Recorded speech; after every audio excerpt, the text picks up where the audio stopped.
नमस्कार, आदाब, सत श्री अकाल। दोस्तों, स्वागत है आप सबका मेरे YouTube चैनल स्वप्निल जंक्शन पर और मैं आशा करता हूं कि आप सभी स्वस्थ और सुरक्षित होंगे। दोस्तों, 15 और 16 जून की रात को जिस प्रकार की हरकत चीन के सैनिकों ने करी, जिस प्रकार से वो भारत की सीमा में घुसपैठ करते हैं, उसके बाद भारत के ही सैनिकों पर धारदार हथियारों से हमला करते हैं, ये घटना निश्चित तौर पर अकल्पनीय है, अविश्वसनीय है।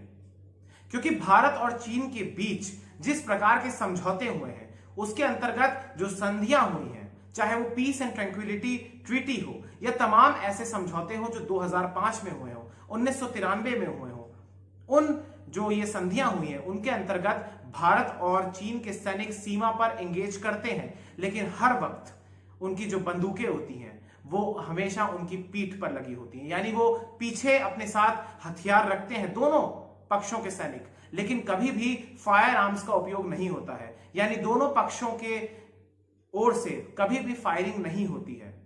लेकिन 15 और 16 जून की रात को जिस प्रकार से चीन के सैनिकों ने कायराना हरकत करी, जिस प्रकार से वो भारत के ही क्षेत्र में घुसे, एलएसी के सभी समझौतों को उन्होंने ताक पर रखा, सभी नियमों का उल्लंघन किया और जिसमें दोनों पक्ष के कई सैनिक हताहत हुए, भारत के 20 वीर जवान शहीद हुए।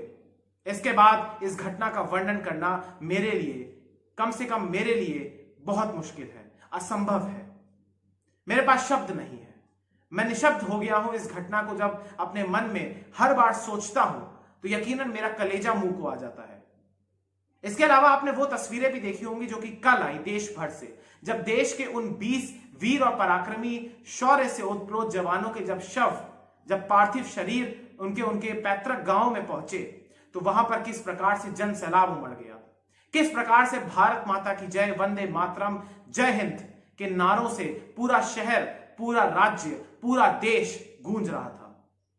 इसके अलावा आपने वो वीडियोस भी देखी होंगी जहां पर उन वीर और पराक्रमी जवानों के परिवार वाले किस प्रकार से वीरता के साथ और किस प्रकार से गर्व के साथ कह रहे हैं कि वो अपने परिवार के और सदस्यों को भी भारतीय सेना में भेजेंगे ताकि वो देश की सेवा करें।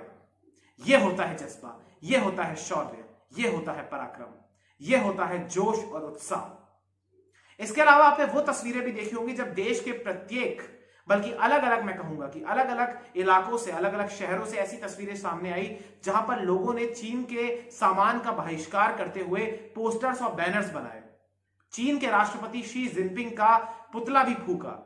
इसके अलावा शपथें ली।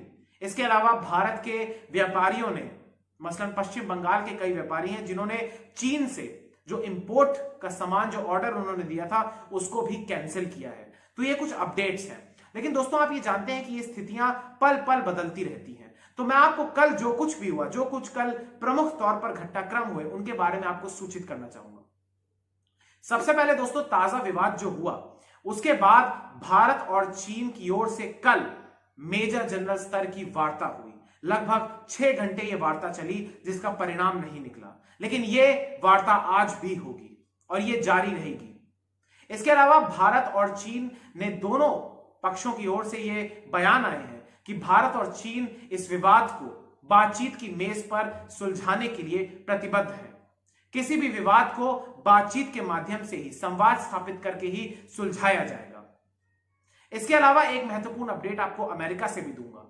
अमेरिका के राष्ट्रपति डोनाल्ड ट्रंप के विषय में एक बात आई है। जब व्हाइट हाउस की नियमित रूप से जो रोजाना प्रेस कॉन्फ्रेंस होती है, वहां पर उनकी मीडिया प्रमुख से जब यह सवाल पूछा गया कि आखिर क्या डोनाल्ड ट्रंप इस बारे में क्या सोचते हैं, तो उन्होंने कहा कि डोनाल्ड ट्रंप चीन और भारत के इस विवाद से पूर्ण रूप से जो जानकारियां हैं उससे अवगत है और वो लगातार इस मामले पर नजर बना के रखे हैं। तो ये खबर आई है अमेरिका से। इसके बाद दोस्तों, मैं आपको रूस ले चलूंगा। रूस के ओर से भी यह बयान आया कि वो भारत और चीन के जो सैन्य अधिकारी हैं उनके संपर्क में है और दोनों देशों से ये निवेदन करता है कि भारत और चीन अपने मामलों को बातचीत के माध्यम से सुलझाएं। इसके अलावा दोस्तों, मैं आपको जो अगला अपडेट देना चाहता हूं वो ये है कि विदेश मंत्रालय के जो प्रवक्ता हैं भारत के, उन्होंने साफ तौर पर कहा है कि भारत अपने सीमावर्ती क्षेत्रों में शांति स्थापित करने के लिए, शांति को यथोचित बनाने के लिए प्रतिबद्ध है। इसके अलावा उन्होंने कहा कि भारत अपनी संप्रभुता की रक्षा के लिए प्रतिबद्ध है। भारत अपने देश की अखंडता के लिए प्रतिबद्ध है। यही बात प्रधानमंत्री नरेंद्र मोदी जी ने भी कल से पहले कही थी, आपको याद होगा। इसके अलावा दोस्तों मैं आपको एक अहम बात और बताना चाहूंगा जो कि विदेश मंत्रालय के प्रवक्ता अनुराग श्रीवास्तव ने कही है। उन्होंने कहा है दोस्तों कि भारत और चीन के जो अधिकारी हैं वो एक दूसरे के संपर्क में है और लगातार वार्ताएं जारी हैं। आप सबने सुना होगा कि परसों ही यानी कल से पहले ही भारत के विदेश मंत्री एस जयशंकर और चीन के उनके समकक्ष के बीच एक महत्वपूर्ण टेलीफोनिक कन्वर्सेशन भी हुई। इसके अलावा दोस्तों मैं आपको एक बात और बताना चाहूंगा, बड़ी ही महत्वपूर्ण है, कि दरअसल भारत को संयुक्त राष्ट्र की सुरक्षा परिषद का अस्थायी सदस्य बना दिया गया है। भारत को 184 मत मिले हैं। इसके अलावा भारत 8वीं बार इस यूनाइटेड नेशन सिक्योरिटी काउंसिल का अस्थायी सदस्य बन गया है। तो यह भारत की कूटनीति के तौर पर अगर देखा जाए, कूटनीतिक दृष्टि से एक महत्वपूर्ण विजय है। इसके अलावा दोस्तों मैं आपको एक अपडेट और देना चाहूंगा जो कि भारतीय सेना की ओर से आया है, और वो अपडेट ये है दोस्तों कि अभी कुछ खबरें ऐसी चल रही थी, लोग कह रहे थे कि भारत के कुछ सैनिक चीन के कब्जे में हैं, यानी चीन के सेना ने भारतीय सैनिकों को अगवा कर लिया है, उनका अपहरण कर लिया है। तो भारतीय सेना ने इस बात को सिरे से खारिज कर दिया है। भारत के कोई भी सैनिक बंधक नहीं है चीन के सामने। यह बहुत ही महत्वपूर्ण अपडेट है, बहुत ही महत्वपूर्ण खबर है।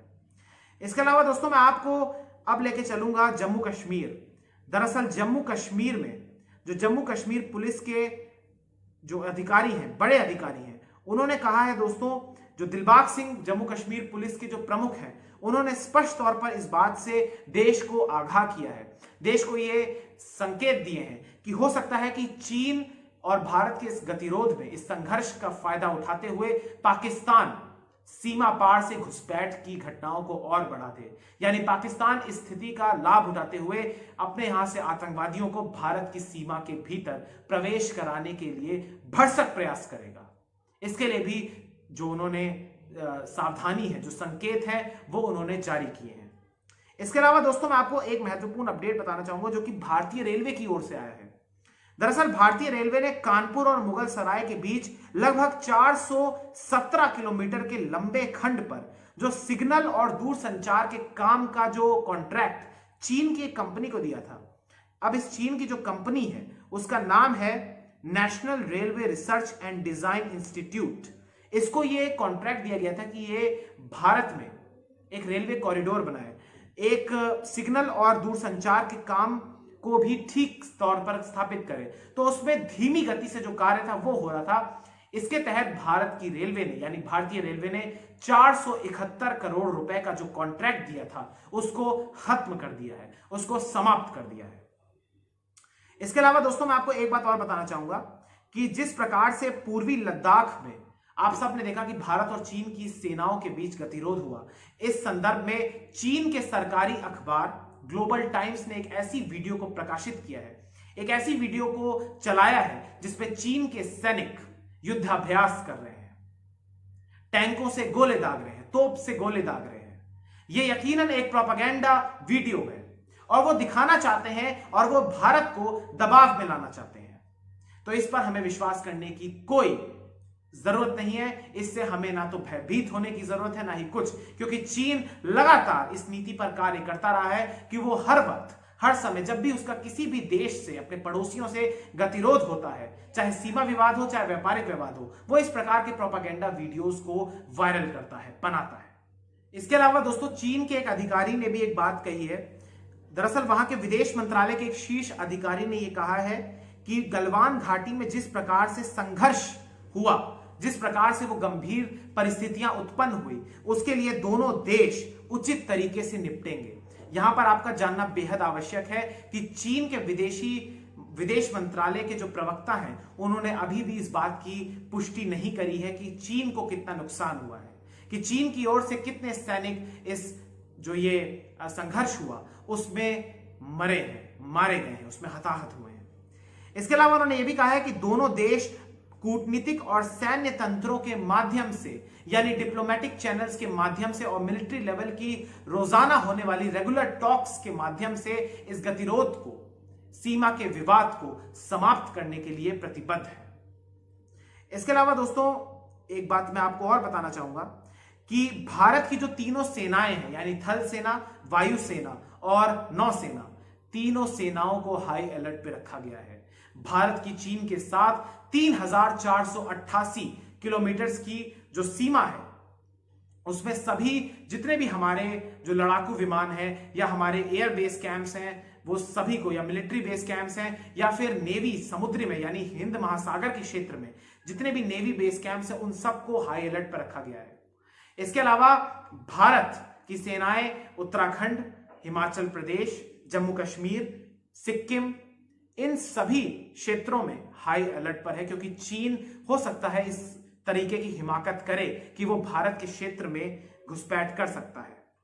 इसके अलावा दोस्तों मैं आपको एक बात और बताना चाहूंगा कि जिस प्रकार से लद्दाख में जिस प्रकार से ये घटना हुई, उसके बाद भारत ने रूस के साथ दरअसल 33 नए लड़ाकू विमानों को हासिल करने के लिए जो उनका एक ट्रेड का प्रस्ताव था, उसमें और तेजी लाए हैं।